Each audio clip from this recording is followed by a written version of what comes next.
E olá a todos, sejam muito bem-vindos a mais um Conversa de Mercado. Eu sou a Nádia Bento, diretora de portfólio Life Science, e hoje eu não estou sozinha aqui na bancada. Hoje eu tenho uma dupla entrevistadora, uma pessoa muito especial, um querido amigo, conhecido de todos vocês, que é o Alberto Keide Furebayashi, CEO da Protocolo Consultoria. Obrigada, Beto, por aceitar a missão, porque o entrevistado hoje, ele é uma pessoa mais especial e vai ter um conteúdo riquíssimo aqui para vocês, porque nós vamos falar de COP30. E eu convido aqui para bater um papo com a gente Luiz Ricardo Marinello, que é sócio da Marinello Advogados. Obrigada por aceitar o nosso convite. Marinello, prazer incrível ter você aqui. Muito obrigado, Nádia. Obrigado, Alberto, também. Um grande amigo de longa data, tenho certeza que vai ser ótimo aqui a nossa conversa. Vai ser um bate-papo bom, né? Vai. Marinello, fala pra gente então, o que é a COP? Começa dando essa introdução. Eu poderia falar assim, era uma vez, né, começando essa conversa, porque na verdade, a gente está falando muito de COP30, mas por que chegou até a edição 30, que agora vai ser em Belém, vai ser no Brasil? É importante a gente contextualizar. Essa COP que vai acontecer no Brasil é a COP que discute mudanças climáticas. Tá? Mas existe uma outra COP que é muito relevante para o setor também, para toda a discussão, que é a COP que discute biodiversidade, os avanços relacionados à biodiversidade. Então eu brinquei, era uma vez, tudo começou, na verdade, aqui no Rio de Janeiro, quando, na verdade, dois grandes tratados foram criados em 1992, que é o tratado que disciplina mudanças climáticas e o tratado que disciplina a biodiversidade global, que é a Convenção sobre Diversidade Biológica. Então, nesse momento que nasceram dois tratados, dentro desses dois grandes tratados, existe ali uma determinação que os países se reúnam a cada período para discutir a evolução desses tratados. Então, por isso que aqui já foram 30 reuniões relacionadas a mudanças climáticas, 29, na verdade, a 30ª vai ser agora no Brasil, e já foram 16 reuniões discutindo biodiversidade. Então, acho muito bacana você começar com esse questionamento, para que as pessoas entendam, né, que existem dois caminhos de COP aqui que são discutidos. Ou seja, COP quer dizer encontro das partes, justamente para discutir esses temas relacionados a tanto a mudanças climáticas como a biodiversidade. Não, perfeito, Marinello. Ótima explicação, ótima introdução. E quando a gente fala de biodiversidade brasileira, alguns pontos importantes para a gente destacar, né, são os marcos regulatórios, né? Sim. Você poderia dar uma geral desses marcos regulatórios? Claro. O Brasil, dentro dessa Convenção sobre Diversidade Biológica que eu expliquei para vocês, o Brasil é signatário desde o início desse grande tratado, e como todos os outros países que são signatários, o Brasil ficou com a obrigação de criar uma legislação interna. Então, o Brasil criou a sua primeira legislação interna em 2001, que vigorou até 2015, e agora nós temos outra legislação, que é a Lei 13.123, que foi complementada pelo Decreto 8772 de 2016, que disciplina todas as regras relacionadas ao uso de biodiversidade. Aí, o que é um uso de biodiversidade, né? Por exemplo, se a gente identificar qualquer produto cosmético que está sendo comercializado aqui nessa feira hoje, se tiver dentro dessa formulação um produto da biodiversidade brasileira, isso gera uma obrigações acessórias e uma obrigação relacionada à repartição de benefícios para essa empresa que está fazendo uso. Então, basicamente, é essa legislação que trata hoje, Alberto. Perfeito. Marinello, e sobre as normas de acesso ao patrimônio genético, né? Como é que ficam essas discussões aí na COP30? Então, essa legislação que eu estava te explicando agora, Nádia, ela trata exatamente disso, né? Ela trata exatamente do acesso ao patrimônio genético. O que é acesso? Esse palavrão, né? Acesso ao patrimônio genético. Acesso quer dizer pesquisa e desenvolvimento, tá? Então, isso é bem importante, que existe uma lei, então traduzindo, né? Existe essa lei específica da biodiversidade que ela trata da pesquisa e desenvolvimento com ativos da biodiversidade. E aí, o que é o patrimônio genético, acesso ao patrimônio genético?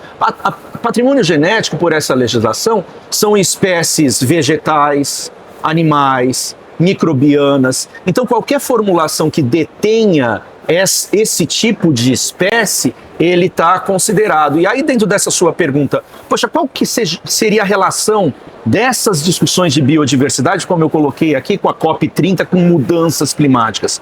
Uma coisa está conectada à outra totalmente. Porque se não houverem os países não criarem normas claras para diminuir o aquecimento global, quem vai perder é a biodiversidade. Porque uma coisa está conectada à outra, sim, escancaradamente. Uhum. E nessa linha, Marinela, é importante a gente destacar esse cadastro e regularização de empresas junto aos órgãos competentes, né? Quais os riscos jurídicos para as empresas que ainda não tomaram essas ações? Eu acho que essa pergunta vai direto ao ponto aqui de onde eventualmente pode acontecer o maior risco para as indústrias. As indústrias que fazem acesso ao patrimônio genético, ou seja, fazem pesquisa e desenvolvimento, desde 2000, e não é desde 2015, desde 2000, elas têm uma obrigação legal de bater nas portas de um órgão que se chama CEGEM, que é o Conselho de Gestão do Patrimônio Genético, e obter ali a sua autorização para trabalhar com isso. A partir de 2015, Alberto, ficou mais fácil essa autorização. Por quê? Porque basta um cadastro eletrônico para que essas empresas, elas não têm que pedir uma autorização. Basta um cadastro eletrônico para que essas empresas estejam compliance, né, estejam regulares, e se não tiverem, aí, colocando bem o chapéu de advogado aqui, isso a gente tem que dizer, sim, existe um risco mesmo de autuação pelo IBAMA, que é a Polícia Ambiental, né, autuações que podem chegar a valores exorbitantes. Então, nesse aspecto é importante sim que as empresas que façam acesso ao patrimônio genético, elas façam esse tipo de cadastro que você comentou. Marinello, e globalmente a gente tem uma grande demanda, né? Tanto por rastreabilidade quanto por sustentabilidade desses insumos, né? E como é que as indústrias cosméticas hoje podem se preparar para isso, especialmente juridicamente? Eu acho que, Nádia, a sua pergunta tem muita conexão com o que o Alberto perguntou agora. Por quê? Porque aqui no Brasil foi criado, e a gente tem que valorizar isso dentro da nossa legislação. Às vezes a gente só ataca pedra, né? Então eu acho que é importante valorizar isso, porque esse sistema que foi criado, que é o CISGEM, ele existe justamente para criar uma rastreabilidade do uso daquela determinada matéria-prima. Então esse seria já um primeiro passo, né, da indústria eventualmente cumprir essas regras, para que ela estando ali de acordo com essas regras, ela já de alguma maneira está contribuindo para essa rastreabilidade que o próprio governo criou. E aí quando você fala de sustentabilidade, que é algo maior, aí a gente tem que observar, aí a gente já entra mais nas regras de ESG, aí a gente tem que considerar não só apenas essa questão do uso do patrimônio genético que a gente está falando aqui, o uso de recursos genéticos, mas aí entender antes até da cadeia, afinal de contas, de onde que eu estou comprando esse produto?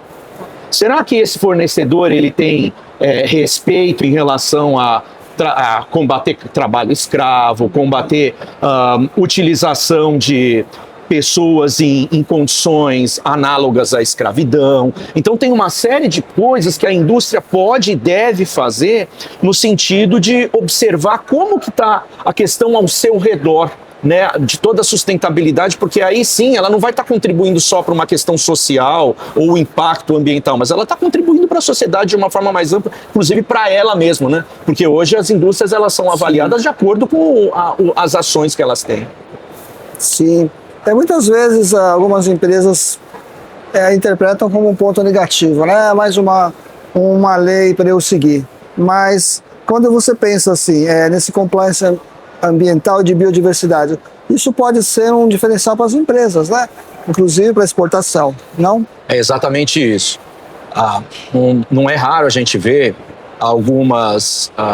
no escritório é muito comum determinados fornecedores de matérias-primas, eles já chegam batendo na nossa porta dizendo o seguinte: olha, eu não sei o que é essa coisa de CISGEM, CEGEM, etc. Só sei que o meu cliente lá na Europa ou na Ásia está pedindo prova de que eu estou compliance aqui no Brasil com repartição de benefícios, com o cumprimento dessa rastreabilidade. Então, isso é fato. Você realmente aumenta o valor, agrega valor à sua indústria, isso gera negócios no momento que você está a par dessa legislação e cumprindo essas normas regulatórias. Marinella, e sempre quando vem um evento grande como esse, vem uma grande expectativa nossa com relação aos compromissos. Aí eu queria te perguntar, o que você espera, acredita dos compromissos que eles possam talvez impactar tanto no marketing ou na formulação de produtos, e aí especialmente, né, na área cosmética? É assim, como eu coloquei, a COP30 vai discutir, claro que tem conexão com biodiversidade, mas ela vai discutir principalmente mudanças climáticas. E desde o Acordo de Paris, todos os países discutem uma possibilidade de dar mais peso e transparência no que chama dos NDCs locais, que são justamente as regras internas de cada um dos países. Tem que mostrar, olha, eu estou cumprindo a minha parte aqui, né? Eu não estou deixando com que haja um aumento da temperatura do meu país até X. E para isso, a conexão direta com o que você está colocando, Nádia, como é que se diminui impacto ambiental, principalmente poluição? Né? Como? É uma questão de carbono, e aí as empresas têm que prestar atenção nisso, no sentido de que essas normas, elas cada vez mais vão criar obrigações para os países, inclusive para o Brasil, no sentido de que as indústrias vão ter o seu papel de diminuir a sua pegada de carbono para que elas entrem nessa contribuição para que o país, de uma forma geral, cumpra com as suas obrigações. Perfeito. Marinella, falando um pouquinho do nosso segmento cosmético, né? Como as empresas do nosso setor cosmético poderiam se posicionar e observar esses movimentos para estar aí de acordo com essa agenda, né, essa agenda ambiental internacional? Que movimento elas devem estar atentas? Existem diversas iniciativas hoje, Alberto, mas talvez um primeiro passo dessas agendas é começar a criar internamente, seja através de associações ou internamente, começar a calcular qual é o seu impacto. Porque isso é algo muito complexo de se fazer, né? Afinal de contas, está sendo discutido aqui qual é o impacto ambiental. Eu acho que isso é o primeiro passo, eventualmente, da empresa mesmo saber, afinal de contas, quanto que eu poluo. Porque a gente sabe que, dependendo do setor, do setor metalúrgico, plástico, cosmético, cada um vai ter uma contribuição, de alguma forma, para essa questão aqui de pegada de carbono. Então, talvez o primeiro passo que eu aconselharia seria esse. Existem boas consultorias hoje no mercado, né, e associações também discutindo esse tema, no sentido de que como que eu faço, como que eu enxergo para o meu próprio umbigo, em primeiro lugar, como é que eu estou contribuindo para isso? E aí tem um outro cenário, se a gente tivesse mais meia hora aqui, a gente poderia conversar sobre isso, que é o mercado de carbono, que às vezes uma indústria ou eventualmente uma comunidade extrativista podem começar a ver isso como um negócio. De eventualmente, eu contribuo e eu estou recebendo para isso também. Então começar a equilibrar, ao invés de achar que é só um prejuízo, né, só algo que você tem que investir, eventualmente enxergar que isso pode ter um retorno financeiro também. Mas isso talvez fique para um outro momento a gente discutir. Com certeza. Marinella levou para a última pergunta. O Marinella passa muito rápido. Mas você acha que nós podemos ter expectativas de leis ou mecanismos para incentivar a inovação sustentável no Brasil? E aí, mais uma perguntinha: tem espaço para políticas públicas nesse setor? Puxa, que bom! Pena que é a última pergunta, mas que bom finalizar uma discussão como essa. Sabe o que faltou quando veio a lei da biodiversidade brasileira? Faltou um incentivo fiscal. E falta até hoje. Claro que quando a gente discute incentivo fiscal, o governo está no papel dele de, tá bom, eu estou tirando de um bolso, mas eu tenho que cobrir de alguma maneira. Se a gente tentasse enxergar friamente isso, se as indústrias, que tem muitas indústrias ainda que são muito refratárias a usar a biodiversidade nativa do Brasil, Se elas tivessem um incentivo específico, isso daqui gera valor para a cadeia. Porque quanto mais se usa biodiversidade, mais os povos e comunidades, as cadeias extrativistas, os fornecedores de matérias-primas vão. Isso daqui é uma reação em cadeia mesmo, né? Então, às vezes, esse incentivo fiscal que o governo eventualmente não saiu isso na legislação, e essa é uma briga constante das associações para que isso eventualmente aconteça. Se em algum momento isso acontecer, digamos, essa perda de arrecadação que o governo pode ter vai ser um ganho porque vai gerar mais emprego e, em última análise, vai equilibrar com o maior número de produtos, né, que vão ser... e se houver uma venda maior de produtos, automaticamente isso se equilibra. Mas isso também é tema para a gente ficar mais 3 horas discutindo. Com certeza. Mas, Marinello, ficaria tranquilamente aqui. Agradeço a tua presença. Você possa ter esse palco aqui mais vezes. Você é muito bem-vindo. Obrigada pelo seu tempo. E obrigada, Alberto, por ter aqui compartilhado esse debate comigo. Obrigada. Obrigado. Muito obrigado, gente. Obrigada. E a todos vocês que acompanham aqui o Conversa de Mercado. Podem deixar os seus comentários, sugestões e nos vemos no próximo vídeo. Até lá.